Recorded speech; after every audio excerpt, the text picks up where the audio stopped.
Here we are. Here we are.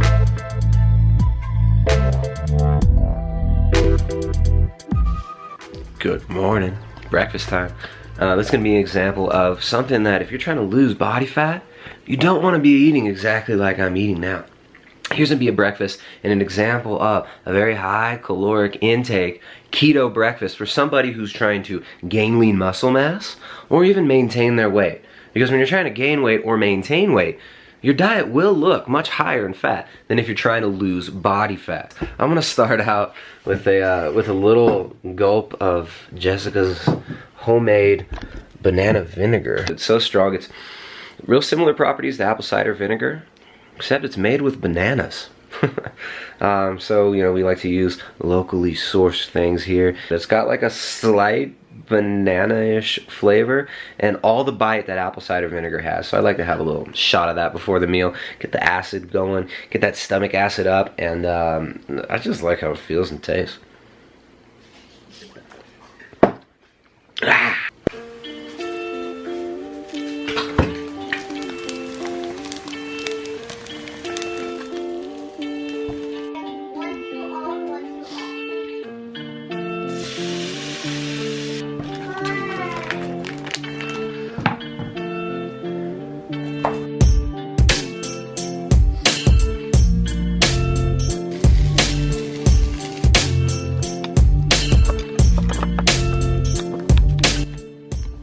I've got at least a tablespoon of salt on this meal alone.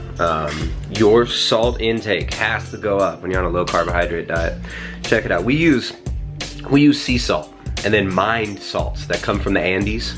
Well, what's funny is legally in Ecuador, all of the commercial salt has to contain lovely, get it to focus, fluoride.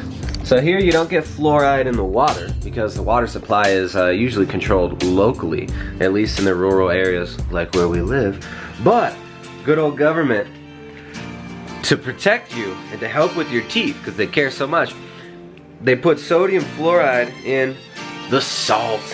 How lovely, right? Now this the salt here, this salt is actually iodized, which I'm neutral on. You know, iodine in the salt might be a good idea. I've heard it debated. Don't really pick a side on that, but fluoride in the salt, just crazy. If you're trying to lower your children's IQ, if you're trying to put a dielectric blocker that will destroy the gut microbiome and lower your general intelligence, then definitely including a lot of fluoride in the diet and drinking fluoridated water would be helpful, but we're not really going for those goals. We're going for a slightly different approach so we avoid neurotoxins like fluoride.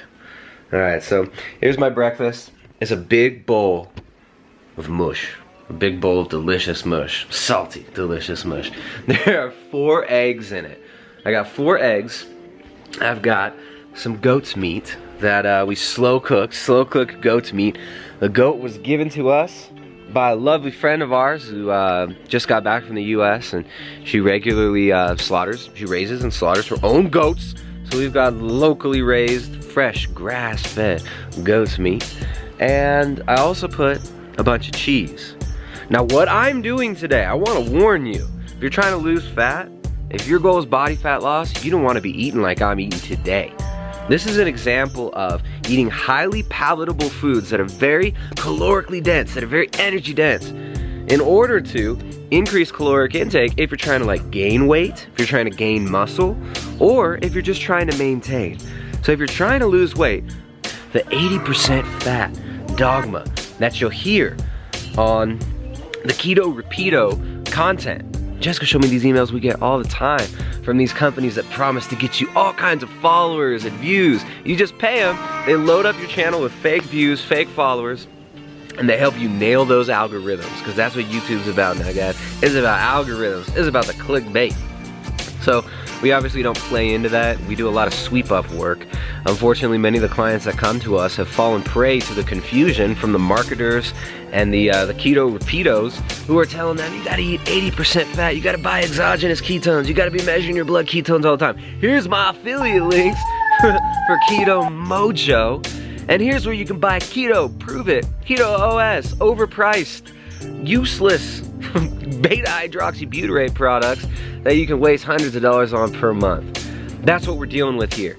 Many of our clients have fallen prey to this confusion. That's why they come to us and join things like the Keto Collective, where they can get legitimate advice from people who know what they're talking about, have been doing this for years.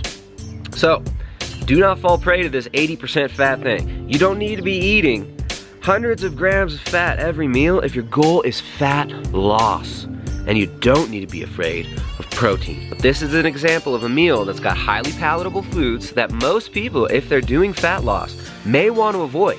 Right? I've got several ounces of goat cheese, a few ounces of this pesto cheese that's so good, which is actually the only vegetables in my plate today. I've been experimenting with like a zero fiber approach, very, very low fiber approach for like the last year.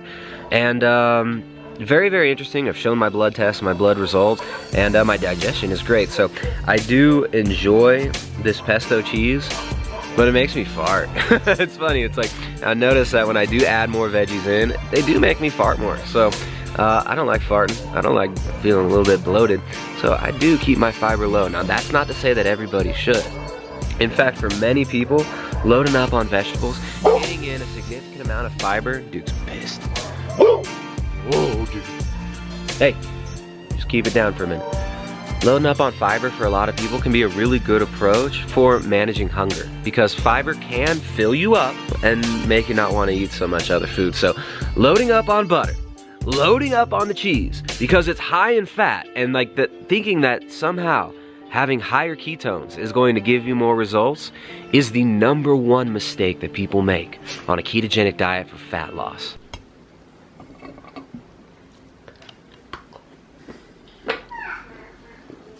Forgot to mention, I also had about 6 of these little chocolates that Jessica made. She actually used our Ecuadorian cacao, which we now have available on our website, straight from Ecuador, award-winning cacao.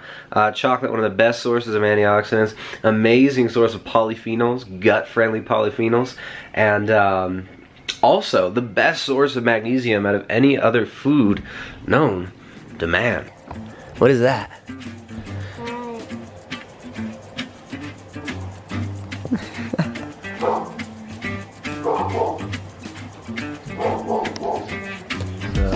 Our kids and our animals really like getting under the red light in both the morning and the evening. It's incredibly relaxing in the evening, and it can feel very rejuvenating and energizing in the morning.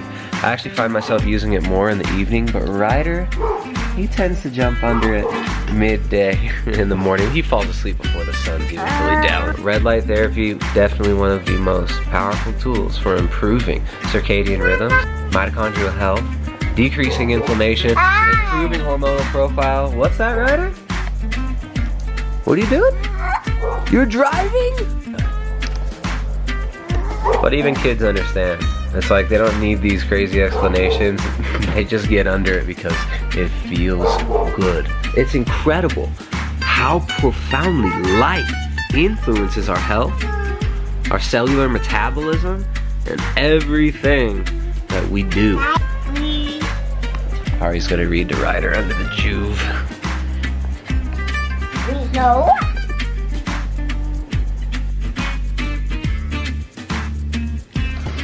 This is so cool. So Rebecca is a member of the Keto Collective for April. One of her focuses was on getting better sleep, on optimizing her circadian rhythm, and just on working on her sleep cycle and her the rhythms of her day in general. And she's so stoked because just through the simple practices that we teach, which are really basic practices, right?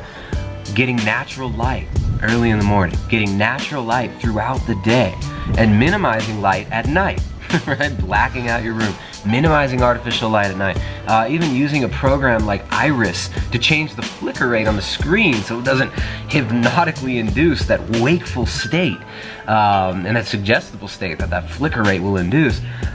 She's now waking up 5:45 in the morning. It's really cool. So she says she's never woke up naturally that early, even before her kids wake up, which Jessica really likes because Jessica likes to sometimes wake up before the kids and give mama time. So every once in a while, Jessica gets to wake up before the kids and spend like an hour or so not getting her booty. Oh no, like 10 minutes. Like 10 minutes. That's all it takes, it's good. I get like an hour or so. But she gets like 10 minutes where, you know, her toddler is not chewing on her titties and where Ariana is not demanding her attention. It's nice, it's like nice and calm and peaceful in my head. All right, so you get to kind of set the day. You get to kind of set the tempo for the day and set your intention for the day. And this is really cool. She's saying she was naturally a person who would sleep till like 10 a.m. without an alarm. But she's so stoked. She's like waking up with the sunrise, the natural light cycles around us actually trigger our hormonal processes that influence everything in our body, including our inflammation levels, including especially our blood glucose levels. And Ryder says, Ryder likes to pop here under the juve every once in a while. Say wow? Wow. Wow? Wow.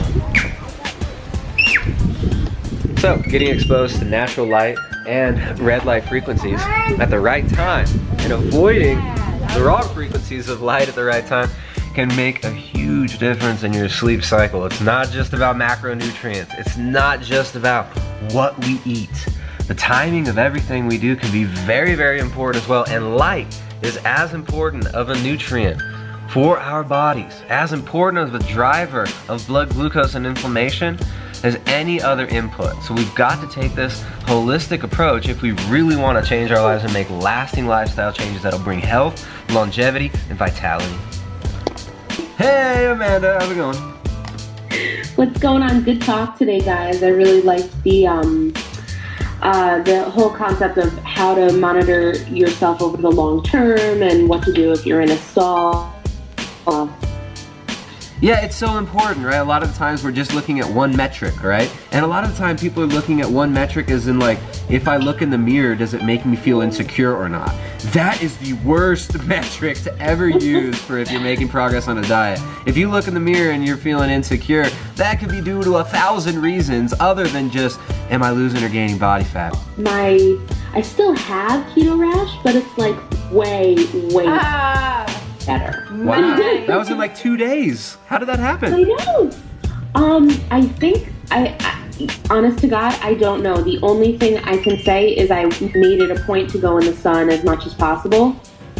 Wow. And it may have just healed up the eczema enough that now I just have like normal rash, which is totally fucked. Yeah, that is so cool. You know, the sun is such amazing medicine. I mean, we do not realize how important it is, and it's, you know, I mean, only now are we able to be so disconnected from the sun and able to spend so much, and required even to spend so much time indoors. So let's reiterate. One of the most common mistakes, in fact, probably the most common mistake that I see people making when they're trying to lose body fat on a ketogenic diet is focusing so much on eating a bunch of fat. I'm talking, people are eating so much fat that they are just not hungry and they think they have to keep forcing down the fats. Unfortunately, we've been misled. So, make sure you get enough protein. Don't fear the protein. Get sufficient protein. I usually recommend about 0.8 grams per pound of your lean body mass, or in kilos, anywhere from as low as 1.2, but never below that, from about 1.2 up to 2 grams per kilo of your lean body mass. Not your total body mass, your lean body mass. And fat on a ketogenic diet is what we burn for energy. Now that fat can come from our body, or that fat can come from the plate. So the meals I'm eating, very calorie dense, very high in fat, because I am maintaining and even gaining weight on a ketogenic diet right now. If I were wanting to lose body fat, I would not be adding gobs of butter to my food. I would not be eating loads of hyper palatable foods like cheese or nuts, right? So these are a lot of foods that people run into problems with, not because they're bad inherently. Some people have sensitivities to dairy. Most dairy is very low quality. True, but cheese is highly palatable and it makes it really, really easy to eat so freaking much of it. So if you're trying to lose body fat, you don't necessarily want to eat like somebody who's trying to maintain or gain lean muscle mass. And A ketogenic diet makes it really easy to drop body fat, not because when you eat a bunch of fat, it just makes you burn body fat magically. It makes it easy to drop body fat because ketosis and ketones in general lower our hunger levels and increase satiety. So it's really, really hard to overeat on a ketogenic diet for a lot of people, but you can still do it. Now, I actually find it difficult to gain weight on a ketogenic diet sometimes because I'm so satiated. So today I was gonna try to have 3 meals. My breakfast was so big that, and I'm so full, that I'm gonna end up just having 2 meals, breakfast and dinner. But I'm gonna try to make those meals as big as I can handle to keep my caloric intake up so I can keep on making some of those lean muscle gains. So there you go, guys. Don't get confused. Don't get lost in all the thicket. Keep it basic. Keep it simple. And don't stress on all the little tiny details. And don't get caught up in people's marketing bullshit. So get off social media. Get off the freaking computers. Get off your devices and go live your life.